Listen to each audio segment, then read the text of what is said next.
Guys, you won't believe how much I was able to extrapolate from this 1-minute Persona 6 teaser. And I have so much to share in this follow-up to my pre-official Persona 6 announcement teaser speculation video.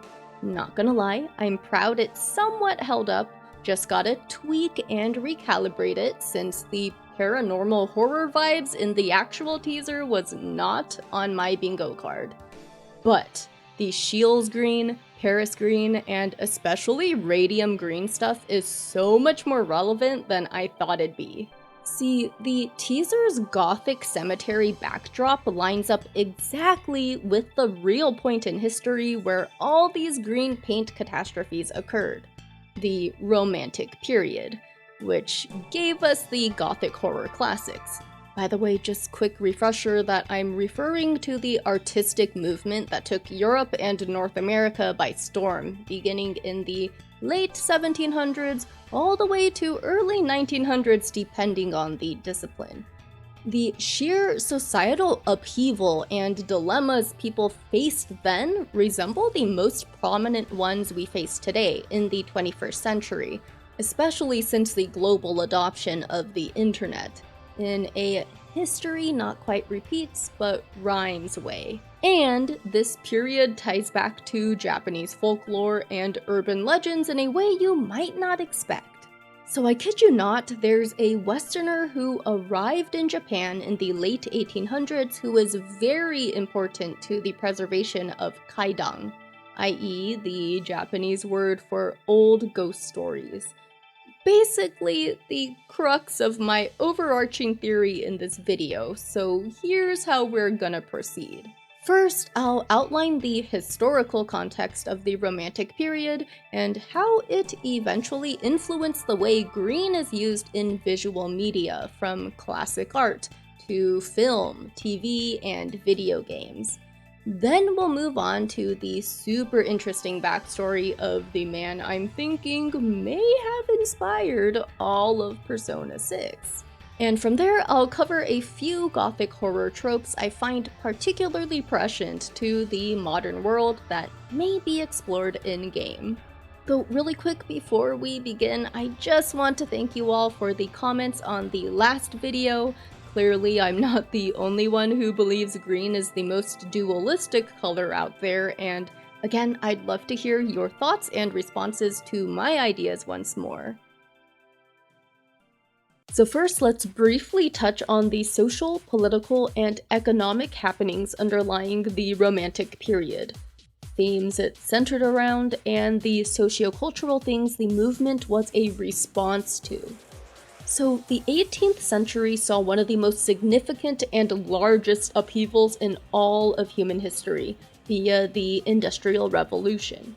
This was the widespread adoption of machinery and manufacturing, so i.e. replacing hand production of goods with machinery. This began in 1760 in Britain and proceeded to expand to the rest of Europe over the next 100 years or so. Now similarly, the turn of the 21st century saw the worldwide adoption of the internet, and all the subsequent websites and digital landscape arising out of that, which has altered every aspect of life and society forever, as all of you know. Now, to return to the Industrial Revolution, it also paved the way for a new group of people to gain significant footing in society that otherwise wouldn't have: the bourgeoisie. Now, to be clear, I'm simplifying the concept of the bourgeoisie here.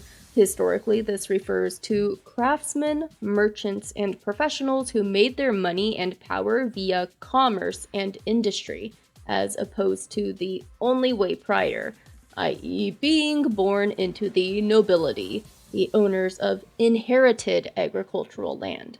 They parallel the Silicon Valley tech developers of the 21st century, and how both were generally seen as a net positive to society at first. Here's what I'm getting at. So the early Industrial Revolution coincides with the Enlightenment. This is where we get all of our classical liberal ideas like democracy and consent of the governed, which culminated in the American and French revolutions.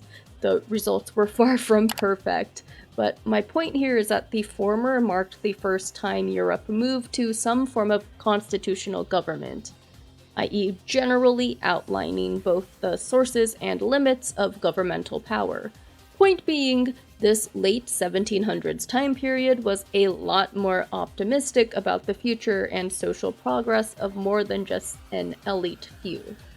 However, people eventually grew disillusioned with the actual conditions of the Industrial Revolution as it continued without abandon.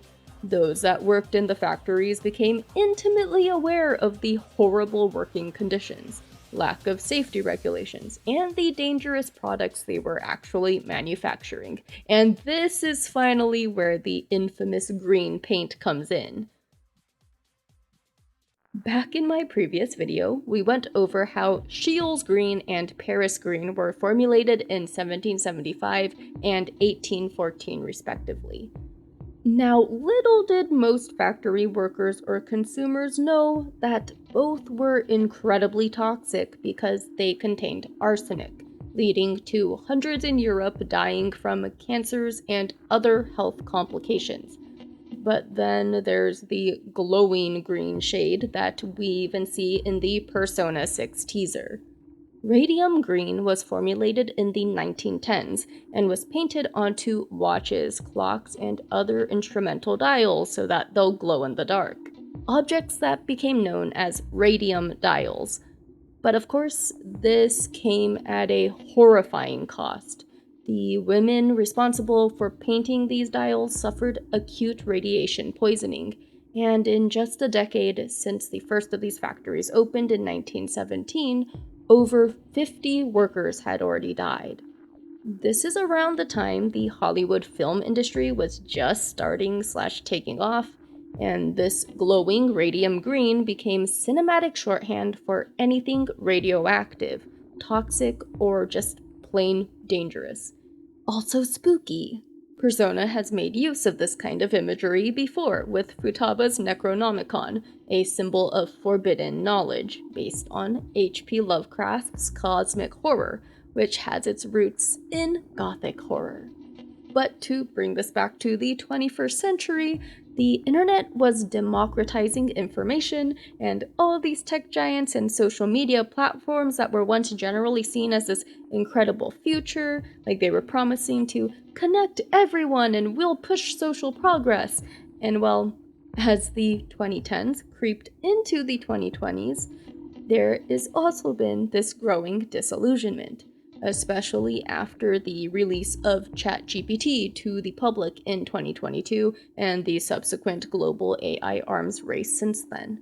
Take these new age data centers that require way more compute than data centers of yore.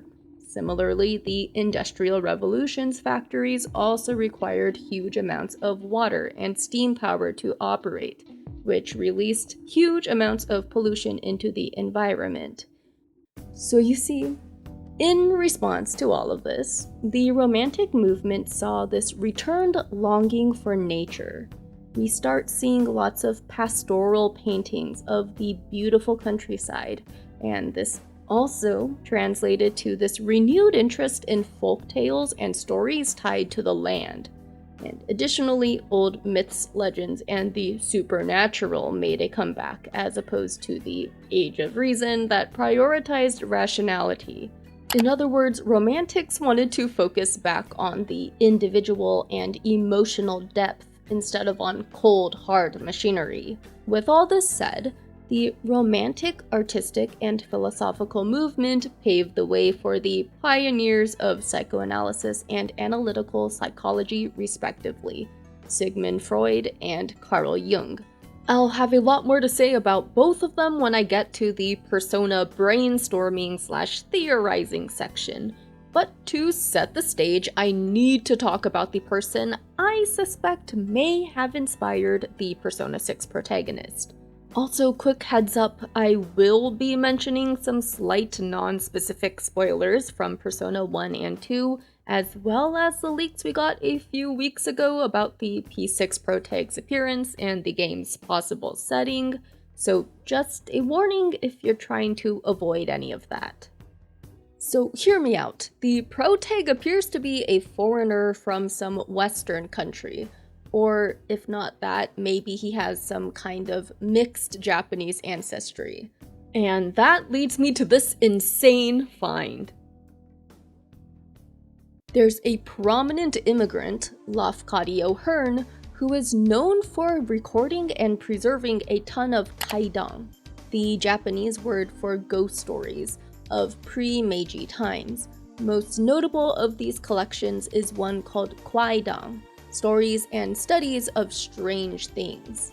Many Japanese believe these tales would have been lost to history given their rapid adoption of Western practices during the Meiji Restoration. So Christopher Benfei, an editor for the Library of America, describes Hearn as the Brothers Grimm for Japan.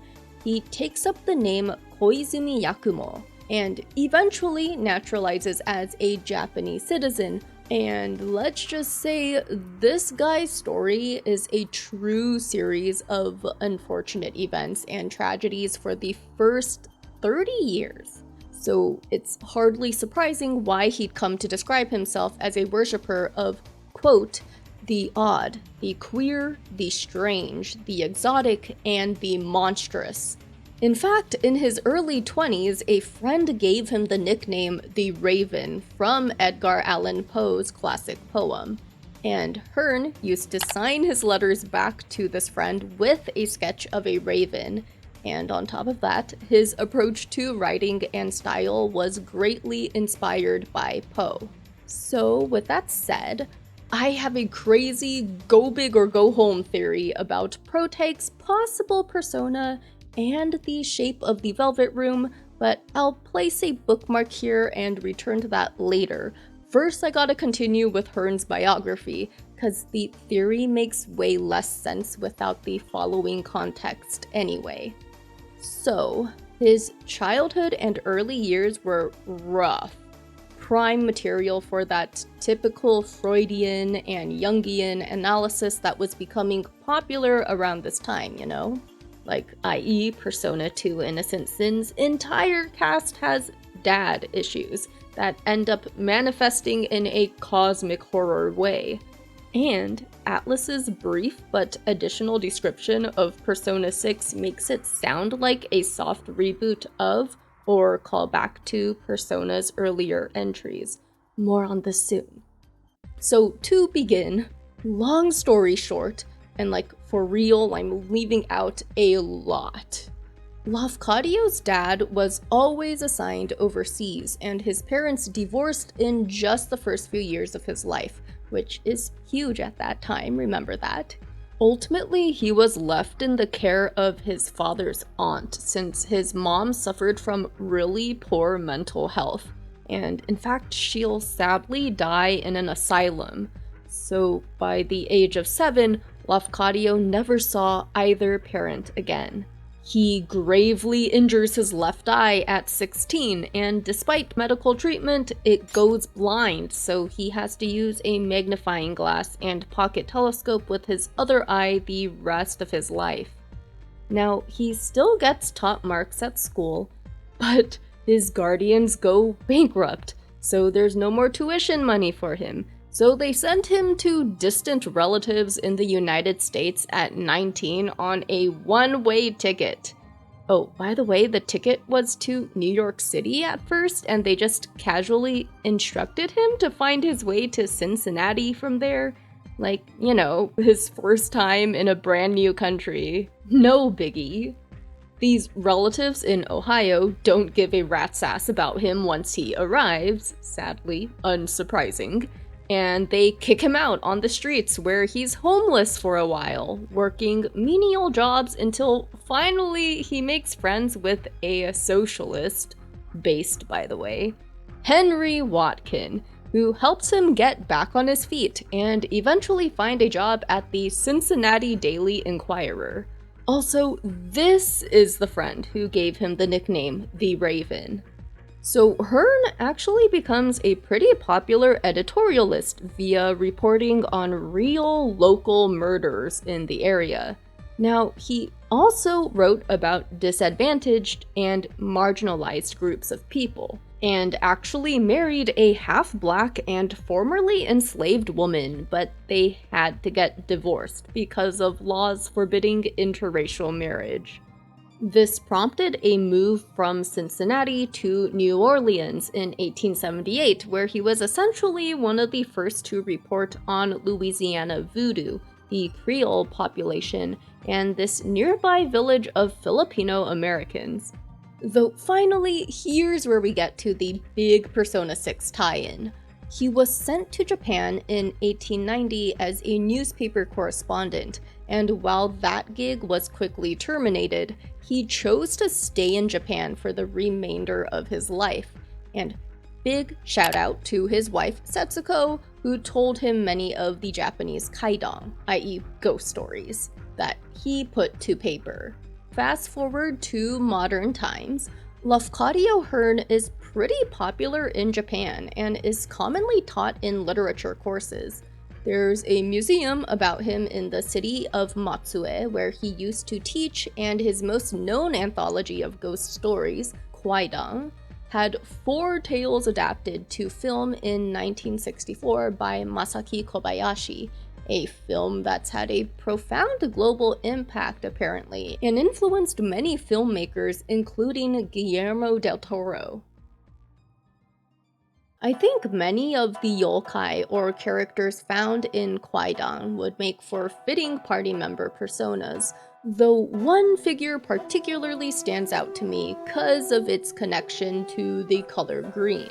The tale of Miminashi Hoichi, or Earless Hoichi, is about this blind minstrel who is amazingly gifted at biwa, the Japanese lute. He lives under the care of this friendly priest at the temple, but is bewitched by ghosts one night. So to save him, the priest paints the kanji of the Heart Sutra all over his body as protection. And as I pointed out in my previous video, in Hinduism, the heart chakra is green. Now, unfortunately, the priest made the mistake of forgetting to paint Hoichi's ears, so the ghost rips them off. Hoichi is saved though, and miraculously, the story ends on a good note because Hoichi recovers from his injuries and becomes a famous musician. So if Persona 6 truly has that rumored art school setting, perhaps one of our party members is studying music and will have Miminashi Hoichi as a persona. And speaking of personas, I can finally return to my bookmarked theory on the Protag's persona. For more than one reason, I feel like aesthetic-wise, a stylized take on a raven could be excellent given Hearn's nickname is the Raven. Maybe something like Pathologic 2's Executors with maybe glowing green eyes. I really want to see some arcane green magic. And not gonna lie, the Raven's infamous "Nevermore" is not a bad tagline when finishing enemies in combat. A few of my patrons suggested that the cemetery in the teaser could be the shape the Velvet Room takes for the Protag. And oh my goodness, would that fit since ravens and crows are notoriously depicted in cemeteries. This stems from many reasons. One, ravens are historically associated with death because they're carrion birds, commonly found eating away at the rotting flesh of dead bodies on battlefields or at the gallows. By extension, they were thought of as messengers between the living and the dead in many mythologies. But to say there's duality and complexity depending on culture is an understatement. For example, Greek myth generally associates ravens with bad omens, but Welsh folklore associates ravens with knowledge and bravery. In fact, their king, Bran the Blessed's first name literally translates to raven in Celtic-derived languages. And you know that headless statue in the teaser? That's actually really relevant, and hear me out. So, Bran is gravely wounded in his final battle and tells his 7 surviving followers to cut off his head and take him back to Wales, and for the first 7 years after, Bran's severed head entertains the survivors in Harlech. But here's where things get even more surreal and spooky. They all eventually move into this mythic palace in the Irish Sea somewhere that has 3 doors. Long story short, it turns out they're in the other world and completely lose track of time for 80 years. So this whole severed head aspect of Bran's tale relates to this old Celtic belief referred to as cult of the severed head. Unlike most cultures that believe the soul and seat of a person's wisdom is found in the heart, Celtic myth believed that this is found in the head. Additionally, there's an old Irish proverb that translates to have a raven's knowledge, meaning someone that has almost seer-like ability to see, hear, and know everything. And the severed head of Bran not only lived on, but could prophesy. Ravens in general are connected to the otherworld/spiritual world in Celtic mythology and are the travelers/messengers between realms in Norse mythology as well. Odin receives so much of his knowledge and wisdom from his 2 ravens, and Atlas further teased that Persona 6 has a, quote, haunting, profound new mystery. And what do you need to solve mysteries? Knowledge. We've yet to have any playable character from Persona 2 through 5 with a persona from the Celtic umbrella or Norse pantheon. So, with all of this said, I'm gonna go out on a limb and theorize it'll lean towards the former and that Bran the Blessed is gonna be Protag's persona. So apologies for doing this, but if you'd allow me to psychoanalyze Hearn, he despised his dad and all the Irish part of his heritage. He was born Patrick Lafcadio, but he dropped his first name entirely, and he described every good thing about him as coming from his mother and his Greek side while vehemently denying any part of his heritage from the British Isles. If we were to dive into Jungian analytical psychology, this certainly feels like it fits within the repressed shadow self, that part of you don't wish to acknowledge and you don't like about yourself. Whoa guys, this is editing lady. So imagine my find that Hearn, in the last 3 years of his life, wrote to the Irish poet W.B. Yeats that, quote, I had a Connaught nurse who told me fairy tales and ghost stories, so I ought to love Irish things and do.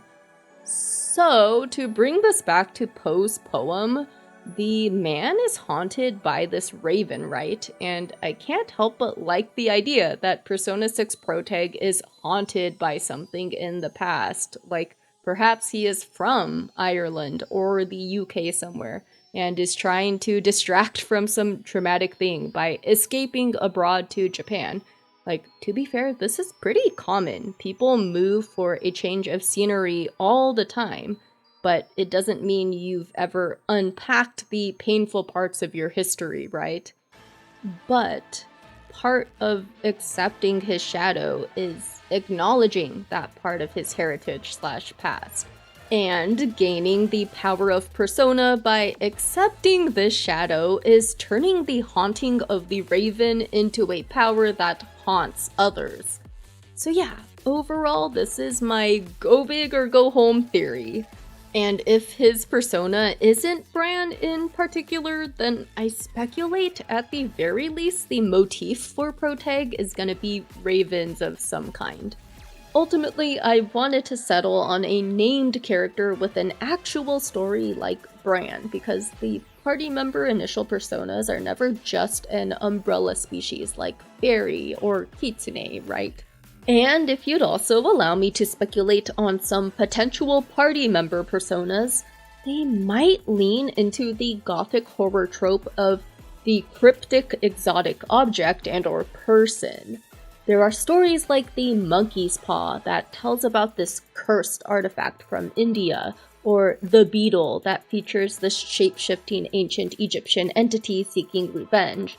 In other words, Gothic horror often demonized things from other parts of the world, especially former colonized regions. And here's where I'm going with this. Supposedly, our mascot character this time is named Nilüfer. This is a Turkish name meaning water lily and also means precious in Persian, though it's ultimately derived from the Sanskrit word for blue lotus, Nilopala. So, given the water motif, I found this mythological creature in Turkish folklore that's similar to Greek sirens, but has a number of key differences. Susulu is normally depicted as having green hair, which gives the impression of floating weeds and having been under the water for many days. You see, Susulu origin stories are normally women who were murdered violently, especially via drowning. Though some variants of this tale describe her as the only daughter of the Sea King. Additional leaks, though unsubstantiated, so take with a grain of salt, supposedly indicate Persona 6 will be set in Yokohama, a port that was established specifically for foreigners post the Meiji Restoration of the 1860s, which leads me to think perhaps we'll see a Brazilian Japanese party member. Brazilians are one of the largest minority ethnic groups in Japan and makes up about 40% of Surumi Ward in Yokohama. And we've never had a party persona be from South American mythology of some kind. Now, I only have a very basic preliminary knowledge on any of this, but looking into it, I think one of the 7 legendary monsters would fit into the exoticized artifact/creature trope. All have proper names and are beastly animalistic hybrids that embody different aspects of nature. All of this to say, Persona 6 can use party member personas like this to explore what actually is monstrous. You know, like humanizing those deemed monsters by wider society. So I feel remiss not to mention the opposite side of the same coin, where Lafcadio Hearn himself was prone to romanticizing other cultures. It's a pretty valid criticism for some of his work, though from what I've seen so far, I think there was this genuine desire to understand from the people in question's point of view. I guess ultimately, for the sake of this theory video, it's pretty remarkable to me that he was so unafraid of people from so many other parts of the world during a time of increasing nationalistic sentiment, something that feels incredibly prescient today in the 2020s as we've been resembling the early 1900s more and more. And that brings me to the final few motifs that I think will play a big part in Persona 6's story. One is the Gothic Double, which refers to the divided personality of a character. Think about the final few seconds of the Persona 6 teaser, the cutout eyes, nose, and mouths making up a singular face, all rapidly shifting from one to another. The internet and social media is like the Gothic Double on steroids due to the explosion of content creators, streamers, and influencers post-COVID, and of course all of the personas that arise from that. So if you're a native English speaker, you've likely heard something referred to as a Jekyll and Hyde situation before. So to sum up this Gothic horror classic, the well-presenting doctor, Dr. Jekyll, develops this potion that transforms him for a brief period of time into Mr. Hyde. For all intents and purposes, in Jungian context, think of it as the shadow self, allowing him to get his socially unacceptable urges out. But as the story continues, this Mr. Hyde side is in control of his body for longer periods of time, eventually reaching a point where this shadow self can involuntarily take control without the need for the potion anymore. So, in other words, it can be viewed as a cautionary tale about what happens if we don't unpack the needs our shadow is cluing us into. With that said, I think plenty of people secretly want to believe they can compartmentalize what exists online from their offline life and vice versa. People adopt all sorts of persona on the internet, and it can be hard to know how much someone truthfully believes in something or could just be grifting or pandering to a certain audience. Point I'm trying to get at is your online persona does become a reflection of you, not in its entirety, but they'll still say a lot about you.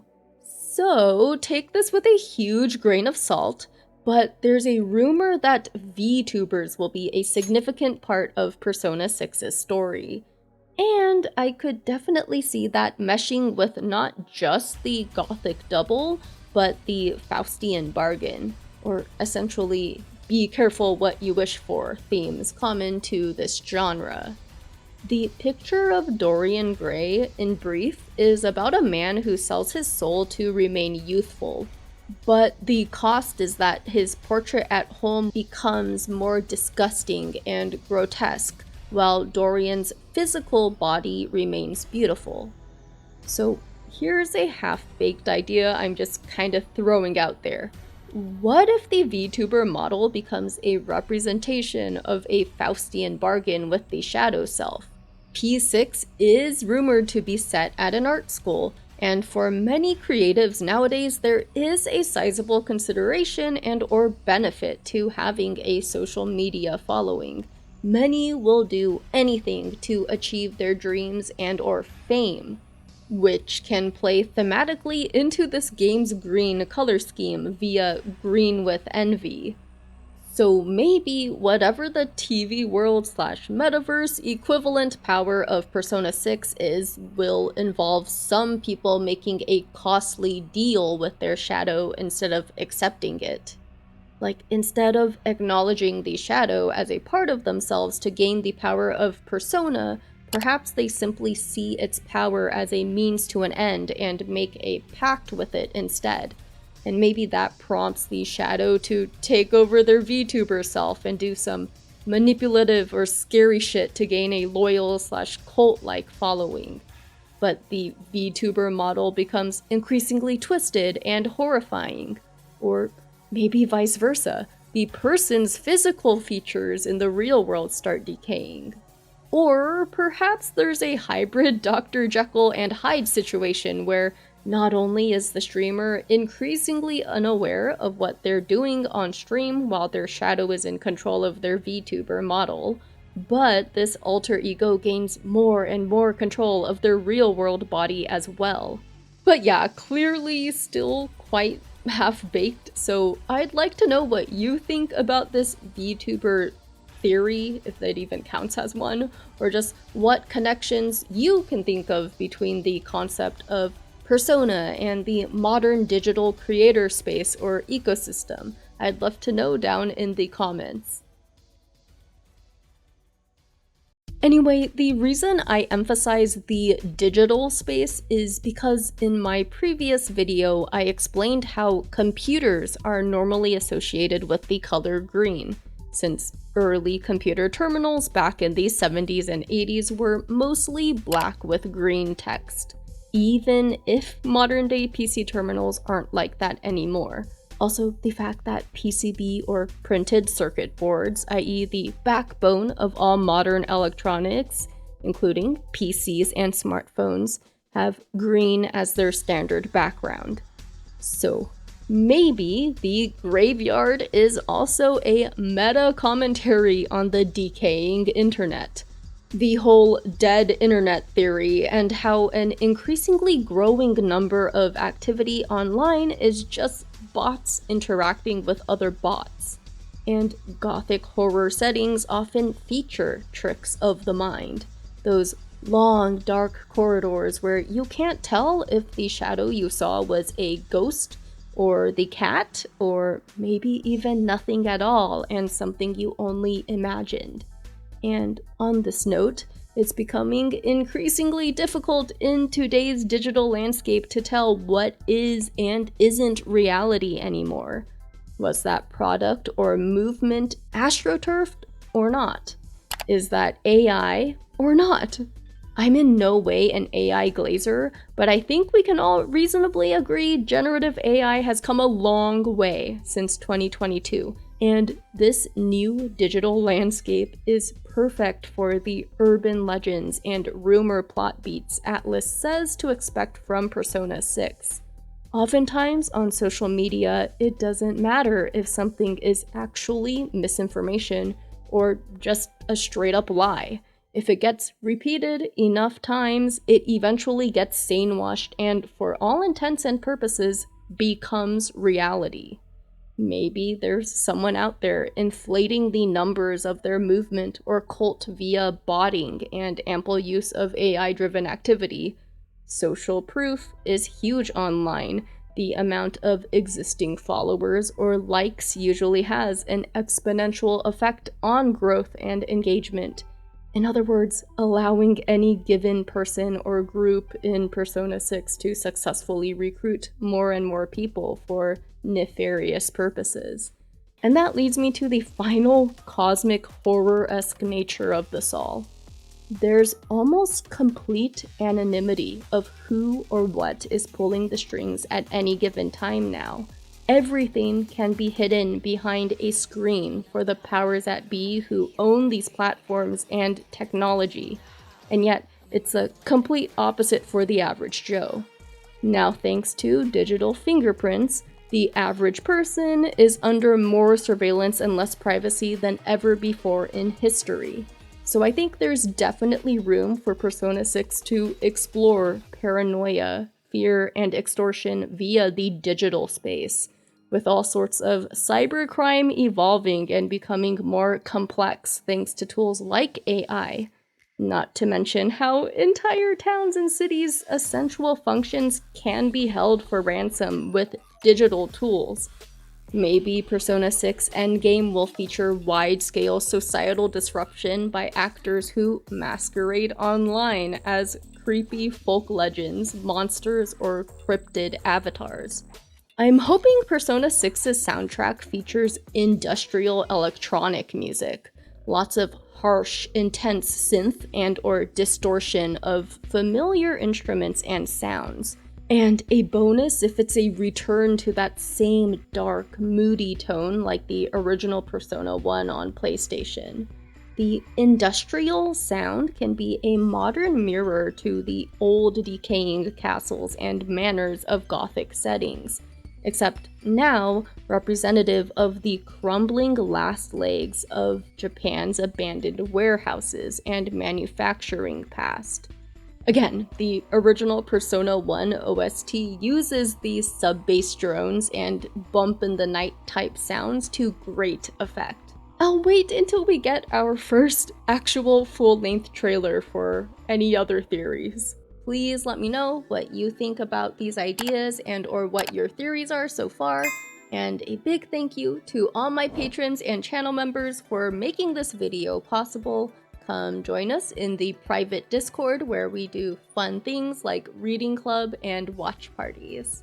And I'd especially like to thank my special fusion supporters: Big Clingy, Sam Bezjak, M. Meownalin, Malcolm Lowry, Jamita Pease, Frank Sasaki, Phoenix Black, Weeping Blade, Meek Massacre, Tactical Salmons, Silverwind 847, and Anger Boda.